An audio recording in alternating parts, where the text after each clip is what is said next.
Hello everyone! Welcome to another episode of New to Weeaboo. This is number 52 for July 28th, 2021. I am Nemesis, and I am joined by Alcatraz. Hello. Let's see, world of anime. What's on? Well, some anime has apparently been kind of preempted by the Olympics because that's happening in Japan despite everything. Despite everything. They are hell-bent on this. It was even though I've seen every news story I've seen coming out of it is basically another bad thing. It's like the universe is trying to tell Japan, stop trying to hold the Olympics. And they're like, no, we're going to do it anyway.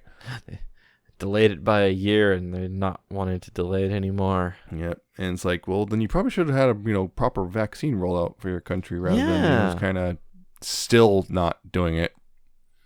Also, probably should make the athletes mandatory vaccines instead of optional. Yeah. What was I saw last I saw at least 6 people have already tested positive in the Olympic Village. Yep. At least, if not more. I think it might have actually gone up to 10 now. Yep. But it's got to happen, I guess. Still going forward with it. It is literally starting as... Yeah, it's already started as of this. As of recording, yes. It's already started, at least for a day. Yeah. Actually, technically more because they start the softball stuff and so on. Yeah, because there's some things that are more time restricted than others. Beyond that, I've been keeping up still with stuff like Love Live Superstar, all my Like Sci-Fi as a Villainous season 2, and I guess Kobayashi season 2. Even though that's one that we're one of still. Yep. The problems that it had in the first one haven't really gone away. Nope. I've heard. Yeah. It's pretty much the same problems. Although in some ways a new problem on top of it. Oh boy. Yeah, I haven't been keeping up with those. I've been a little busy. Yeah, Katarina's been great. That's been fun to watch. I've said that for sure. Love Live Superstar is actually, for me, it's interesting because they're doing some of the same stuff they've done before, but also some new things. Probably dig into that when we actually talk about that one proper. Yeah, because we're here not to talk about those anime. We're here to talk about a movie that someone got all obsessive with. I might have.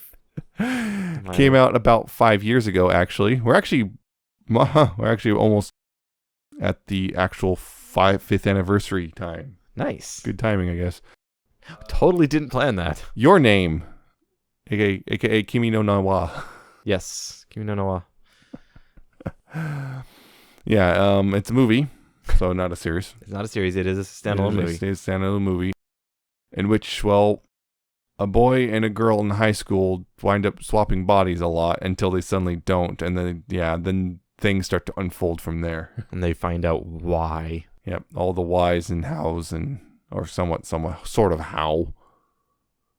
It's one of those supernatural thing, not quite really well explained. Try not to think about it. Don't think about it too hard because there's also a lot of little things that fall through the cracks pretty quick. Yeah. Yeah, the boy and the girl. Yeah, so you got Teki Tachibana, a high school boy in Tokyo, and doing his thing, and then you got Mitsuha Yamizu. Yeah. She's a high school girl who lives in a kind of a remote rural town.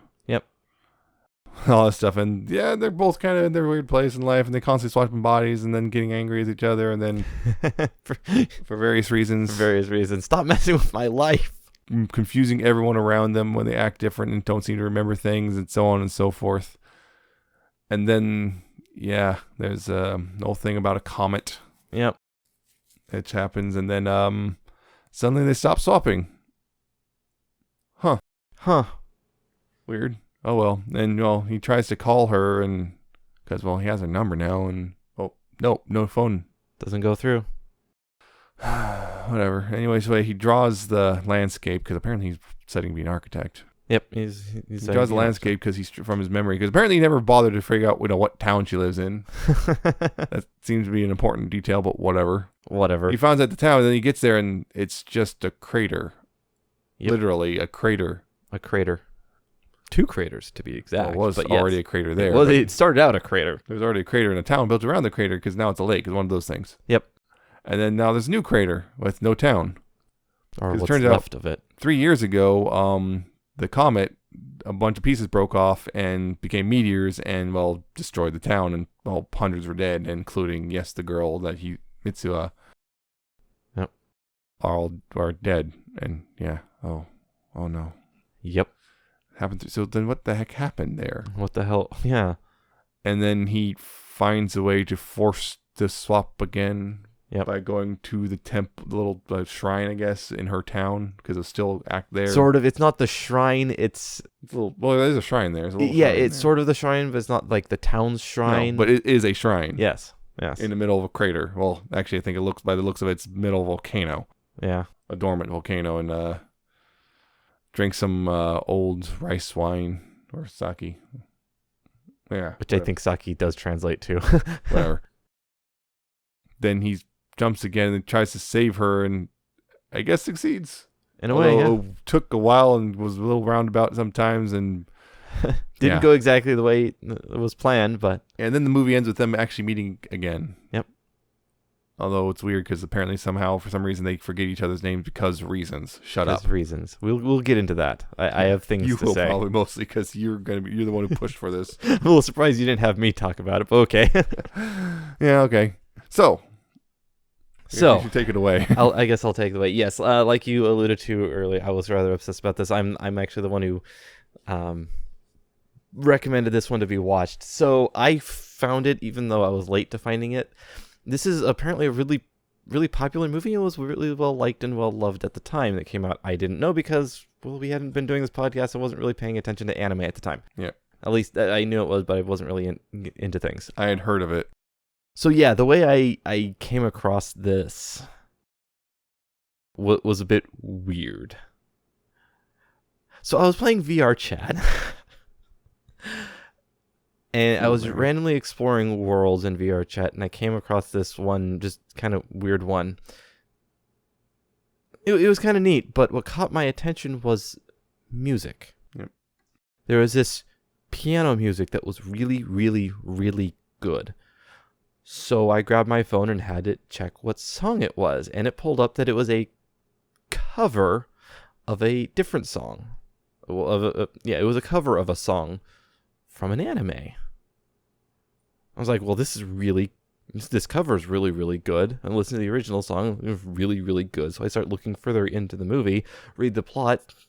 It sounds interesting, and so I went and watched the movie, and I fell in love with the movie. So it was a weird way to find it, through a random background music in a VR chat world, but I'm happy I did, because I absolutely love this movie. It does have its weird little plot points. It's nitpicks. As you can probably tell, there was some time travel shenanigans, and time travel is always a bit of an issue. Mm-hmm. Especially when you start altering the past. When you're talking about altering the past.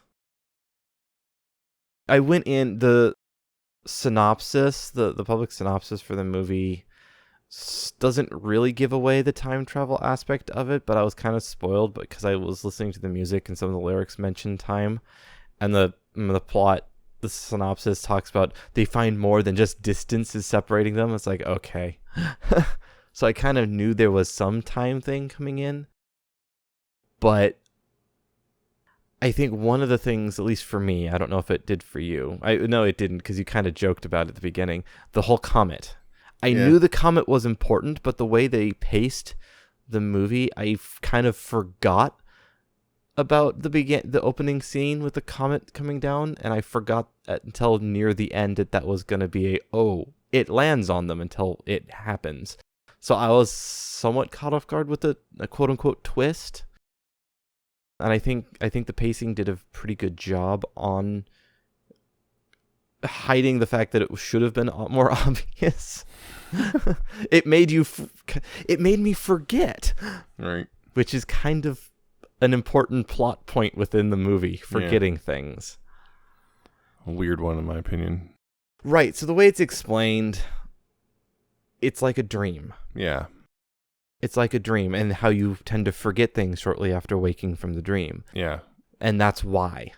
There's one particular point that still does not make sense to me, and that's the fact that they were writing journals and notes to each other, and those disappeared. Yeah, it disappeared because shut up. That makes no sense.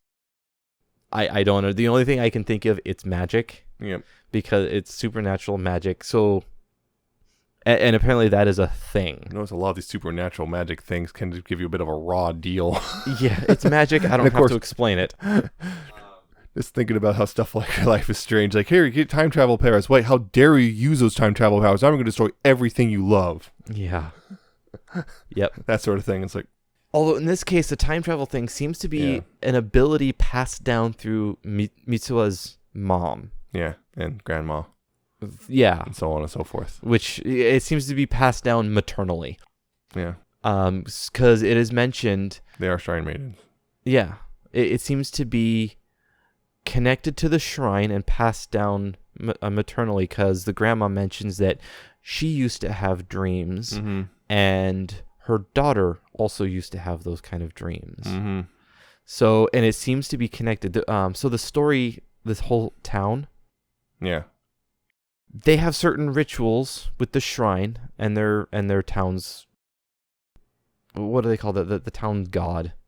Yeah, but that's a thing. Yeah. But they lost all of their documents for their rituals and their traditions and the history of their town, because one of the residents, like 200 years ago, their house caught on fire and it burned everything down. But they still do it, passed down word of mouth, but they forgot the reasons.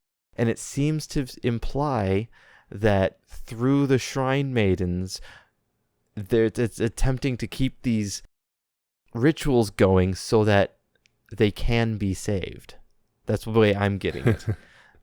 The whole thing, like the sake, the old school, spit the rice out to make wine through saliva, which is disgusting, but that's a traditional thing. Yep.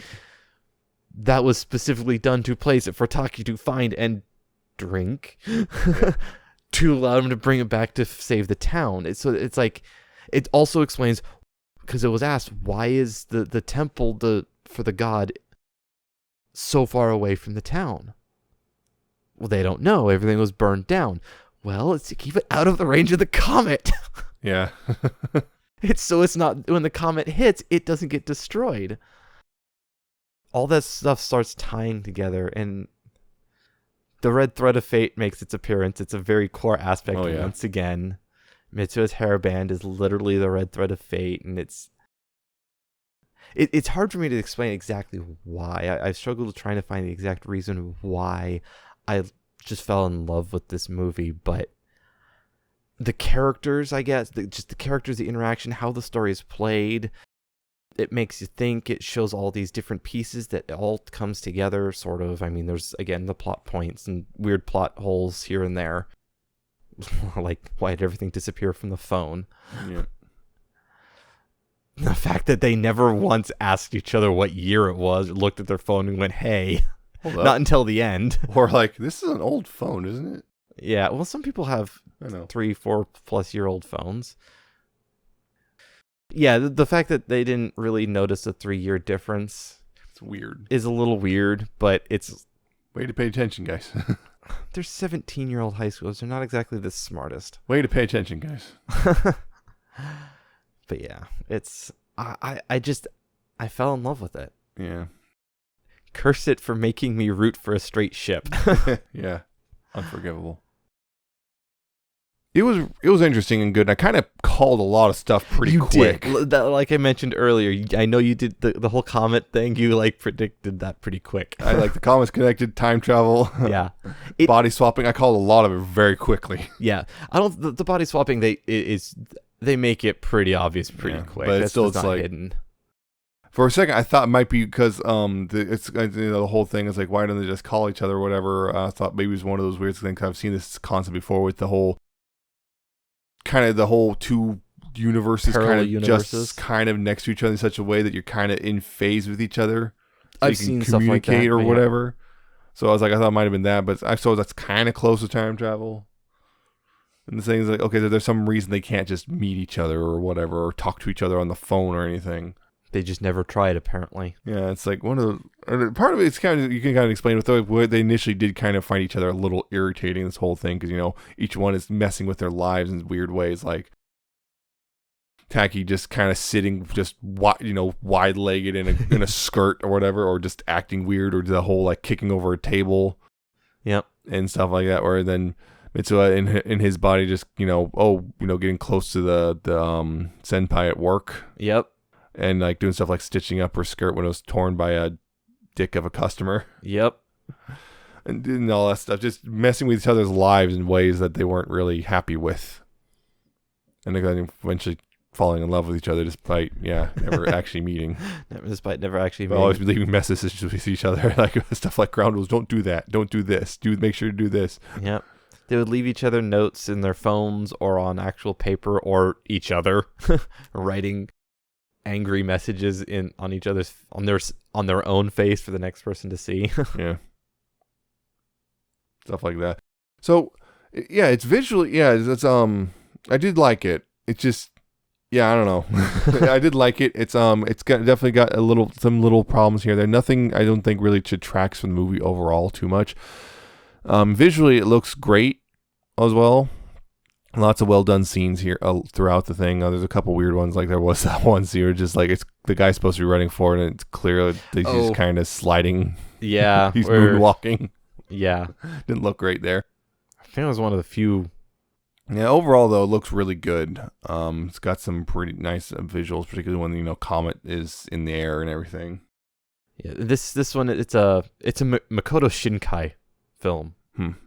Directed, written, edited, and cinematography by who has a repertoire of movies and things. Like Weathering with You came out 3 years after this one, and people said it was like a lot like this one, but yeah. Apparently these characters actually make an appearance in that movie. I think so. There's a lot of tie. I was looking at stuff, them. And yes, it says that they Taki and Mitsuha both appear in the Weathering with You. Yeah. I'm just interested about what that's about.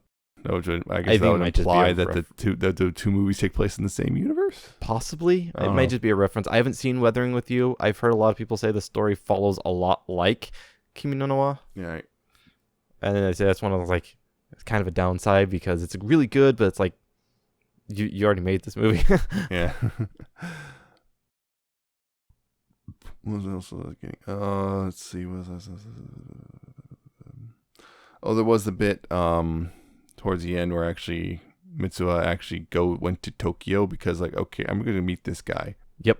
And she does meet him and that's when she discovered, There's a 3-year gap. Yep. He doesn't know me. Not yet. Yeah. Yep. Decides to make a trip the day before the Comet makes its closest appearance. Makes a trip to Tokyo. Tries to find him. Tries to call him. And then finds him finally on the train. Goes up. Who are you? Who are you? And I was like, oh. But then asked, hey, wait, what's your name? Because apparently Taki was not just going to completely dismiss her. And that's when she takes off her hairband and gives him her hairband. And also tells him her name. And her name. And then he keeps the hairband on his wrist after that. Yep. For some reason, something compelled him to keep it. Something compelled him. It's his lucky charm. Yep. He completely forgot where he got it and the name of again, the the girl. whole weird. Even though that's the whole thing is like if that's the whole dream thing, the explanation, then why does he forget that part? Because it was a random because encounter. magic. And it was just one random encounter. I don't know, but you think it was like 3 years ago, one random encounter. In fact, you didn't have to keep wearing the little band, but sure. Yeah.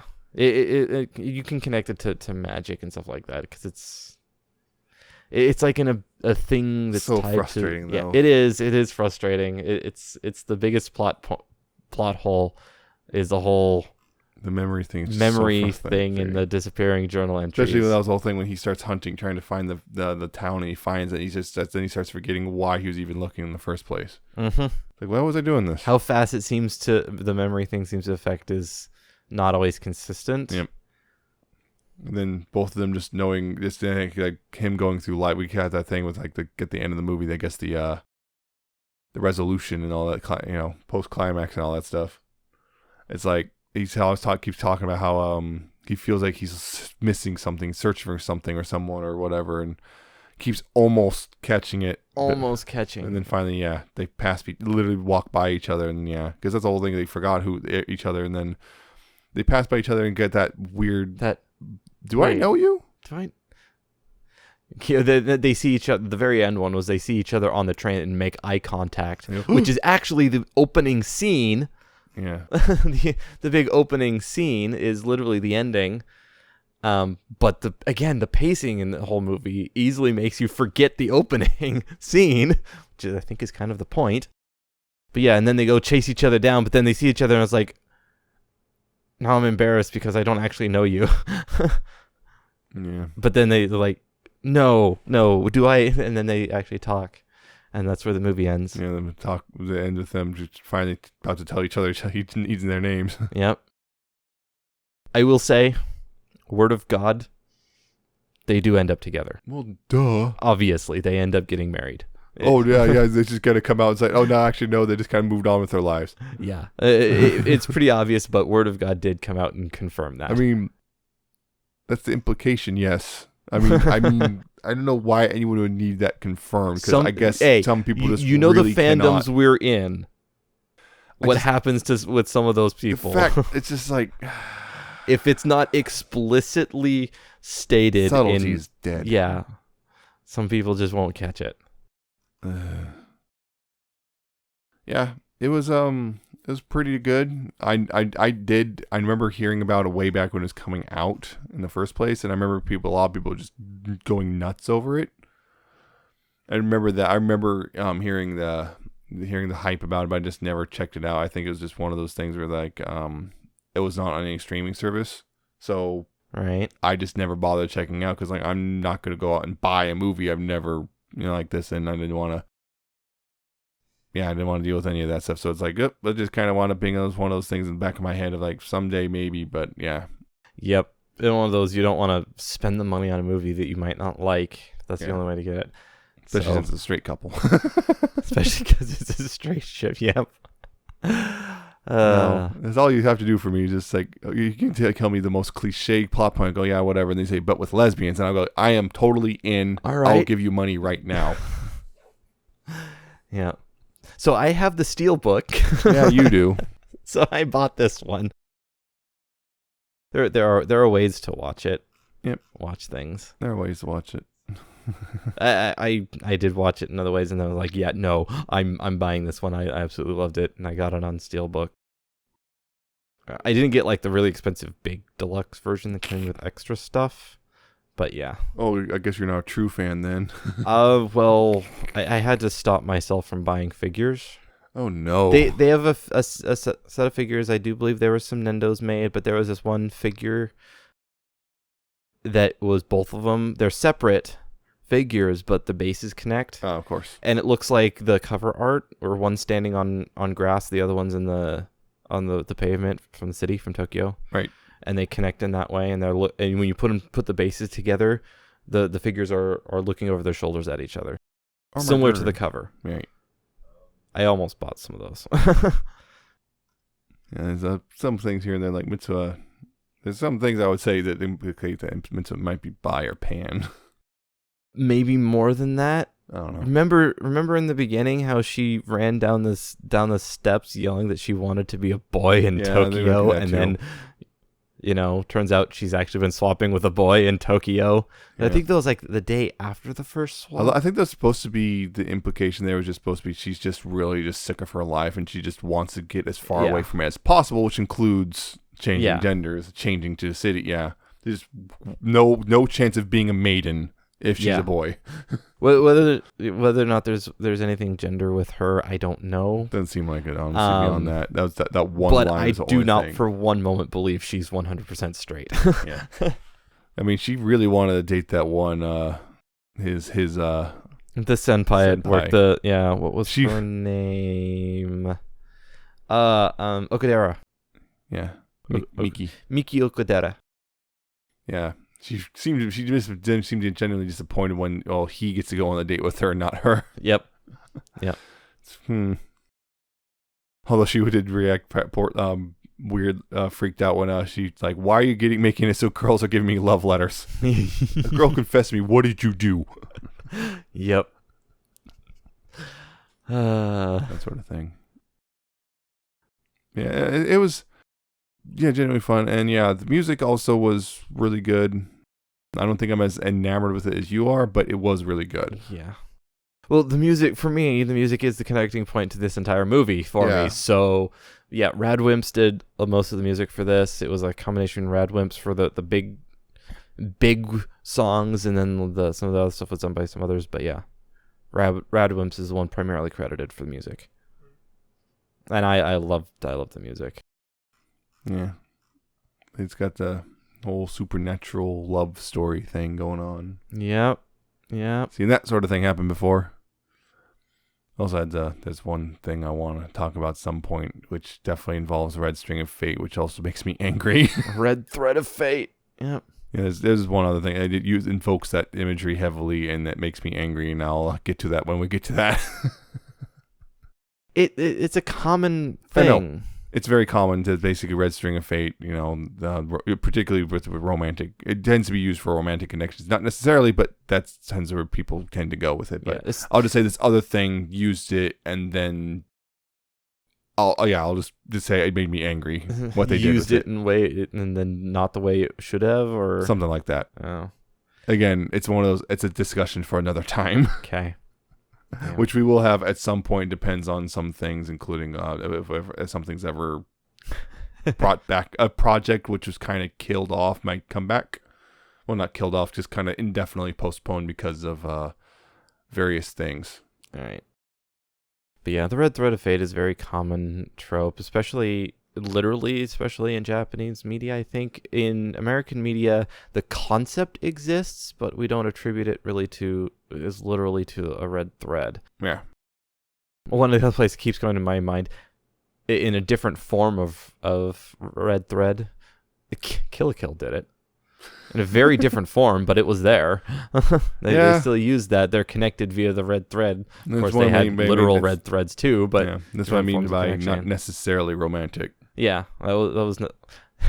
But that's the most commonly understood version of it is a romantic These star-crossed lovers. Yeah, although that means destined for each other. Well, that star-crossed means tragic. I know it means other ones, but you still have this common trope of destiny. They're bound to each other through time, and all that stuff. Yeah, it is the core concept seems to come up a lot in a lot of different cultures. I think just here in Japanese media, there's a lot more of the literal red thread showing up to do it. Yeah, being the symbolism for it. Apparently this movie did really well. It did very well, and I personally agree with it. I really love it. But again, like I mentioned, I have a hard time describing exactly why I was drawn to it so much. I really don't entirely know. I just know I just think it's neat. I just think it's neat. It's not a potato. Potato tier. Potato tier. Potatoes are great, though. Really, potatoes are amazing. Oh, apparently, I didn't know this. A live-action remake by Paramount is set in the United States is currently in development. Oh boy. They're gonna mess that one up, didn't they? I don't even care about it. I'm pretty sure didn't Paramount do Ghost in the Shell? Yeah. See, that's why it's like, we should watch that for one episode. Oh no! Don't do this to me. Don't do this. Wait, J.J. Abrams was on it. Oh. Alongside the original film's producers. Oh, okay. Yep. Mark Webb signed on in 2019. But then there's scheduling issues, and oh boy. Yeah. If it ever does get released, I would wait to hear reviews before I touch it. Well, yeah. But yeah. Kawatari Doki. Katawari Doki. That the time between, although they originally, it's like a Katawari Doki is apparently like a regional dialect, an odd dialect of a different form of it, but it means that in between time between daylight and night, the twilight hours, where you can experience something non-human. Yep. We don't have an English word for it, really. Right. But yeah, and that comes that point on the mountainside when they finally meet each other in person. the first time they actually see each other in person. Weirdly, somehow. It's magic. It's Katawari Doki. Yep. That magic point, that twilight hour. And then when it ends, the pen just drops. And then the pen just falls. And of course, and then he the forgets. thing is, Taki just had to mess that up. God dang it, Taki. Write your name. Okay. I'm going to write, I love you. And then she looks at, that doesn't help me at all. That doesn't help me at all. Exactly. It was great. Also, Taki, keep your hands to yourself. Exactly. I kept groping. Whenever he popped up in her body, he just groped it. Just grope, because 17-year-old boy. And then, of course, lied. He said, I only did it like once. No, you didn't. Yeah, he did it like every time. And then there's the time he did it while crying. Until you get that whole scene. Because after the whole realization. She's still alive. Yeah, you're crying. And then that's it. Younger sister. Yeah, Mitsuo's younger sister. Just like, she's gone. She's lost I'm it. out. She's completely lost it. I'm just going to leave. Yotsuya. That was a hilarious scene. Hilarious. Yep, Yotsuya. There's a couple other characters. We didn't even really talk about that at all. Yeah, we haven't talked about any most of the of them side are not like characters. super important out of the side of they just kind of couple of them helped at the end when they arranged the whole fake evacuation to get everyone out of the town so that people would survive this comet. Because and it worked. Almost didn't. Almost didn't, but they were able to make it work. Yeah, Tessie. Yep. Sayaka. We have another Sayaka. Yep. Yay. So, Tessie and Sayaka are Mitsuo's friends from school. And also becoming, obviously, into each other, although they'll initially deny it. Then, we'll see them in the future. Oh, look, they're pretty much going to get married. Yeah, they're totally a thing. Of course. And then you got the friends of Taki don't really factor into much, do they? They really don't. They really don't have much. They're just there, just big. You're being weird, Taki. Yeah, Taki. That's one thing. Is Taki's side is less fleshed out. Well, some ways he actually had a large chunk of his because he has a large chunk of the movie to him particularly after the death. He's important after the fact to save them, but his friends aren't, where it's like Taki's the one to save it, but his friends don't matter. Mitsuo is also important to save it, obviously, but her friends are the important ones. Yeah. Too. It's interesting on that one. And of course, Mitsuo's grandma. Well, of course, there's a whole thing of Mitsuo's dad is the mayor. Mitsuo's dad. So Mitsuo's mom died. Yeah. I don't think they explain exactly why. Anime disease. Yeah, anime disease. She dies, and with the death of Futaba, which is the mom, the dad, which is Toshiki. Yep. He kind of loses it. And he turns his back on the shrine. Yeah, he turns his back on the shrine, kind of leaves the family. And they basically leaves the family. So becomes a mayor. Mitsuo and Yotsuya wind up staying with their grandma. Yeah. And being shrine maidens and all that stuff. And continuing the tradition of the shrine. Yep. It's really, really good. I've been saying this a lot. I really enjoyed it, but I can't really put my finger on any one reason why. But it really caught me. It grabbed me, pulled me in, tied me up. Oh no, not that kind of thing. But it pulled on the heartstrings. Again, I don't know why, but it did. I don't know. I just really liked it, and I was really yeah. Yep.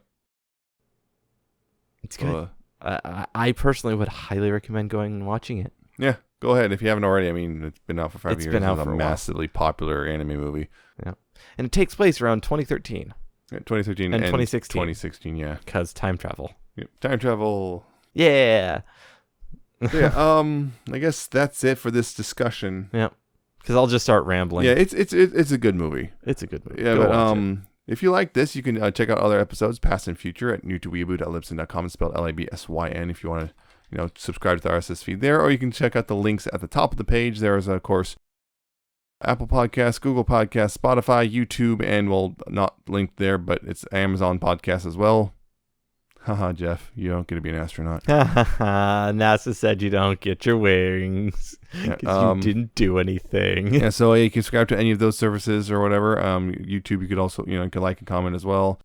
And just, or just search for New to Weeaboo on any of those, and you'll find us. So there's that.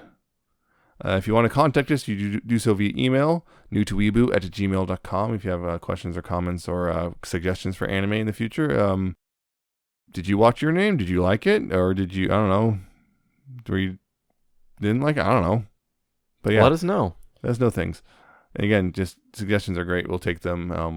We might not necessarily follow up on them depending on what it is, but we'll at least take a look. Yep. And if you want to follow us on Twitter, we're at New to Weeaboo, and follow us there, see episodes as they come out and whatnot. And there's our personal Twitters. I'm at Nemesis Prime 1, and he's at Alcatraz717 and an underscore at the end. Been tweeting robot pictures again, finally. But realized I kind of haven't been doing pictures in a while. And you don't really tweet. I don't really tweet a huge amount. I'll retweet stuff every now and then. I'm a lurker, not a poster. Yeah, weirdo. So that's it for this one. Join us next time. We'll be talking about, some summer 2021 anime, because, it's time to sample, see what's new. Hopefully we won't run into any walls of, and Olympics interfered with everything. Nope. Instead of hitting those, we'll just get we'll draw the short straw on every single pick, and every one will be terrible again. Isekai with creepy stuff. Oh, no. All of them. Boku no Pico, all 4. Harem Isekai. With, of course, creepy, if you're going to give us a harem, 1,000-year-old dragons. Every one of them, 1,000-year-old lowly dragons. Great. Look, if you're going to give us a harem, at least give us like a lesbian harem or something. Yeah, if only. Isn't that what Katarina's getting? No, it's bisexual. Right. Because she's got 4 guys and 3 girls. Does that still qualify as like a reverse harem? Because it's kind of the girl that's getting the harem? Kind of, yeah. Usually, yeah. Like, does a reverse harem mean it has to be all guys? I think reverse harem usually just means a girl's at the center of it. Okay. So, yeah, that's it. Tune in next time, and take care of yourselves, and we'll see you then. Yep. Goodbye. Bye.